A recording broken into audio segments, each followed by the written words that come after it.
वृत्तपत्रात आपलं स्वागत आहे।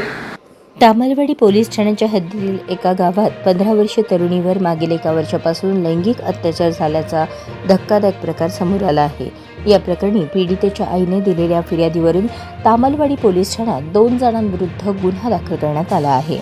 पोलीस सूत्रांकडून मिळालेल्या माहितीनुसार संबंधित तरुणाने पीडितेला आपल्या घरी नेऊन तिच्यावर वारंवार लैंगिक अत्याचार केल्याचा आरोप करण्यात आला आहे।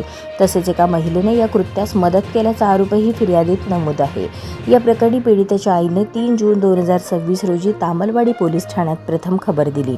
त्यानुसार पोलिसांनी आरोपींविरुद्ध भारतीय न्याय संहिता कलम 65(1)(3)(5) तसेच बाल लैंगिक अत्याचार संरक्षण पॉक्सो कायद्यातील कलम 4, 6, 8 आणि 12 अन्वये गुन्हा दाखल केला आहे।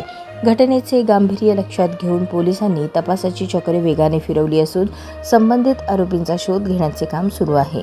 प्रकरणाचा पुढील तपास तामलवाडी पोलीस ठाण्याचे अधिकारी करत आहेत।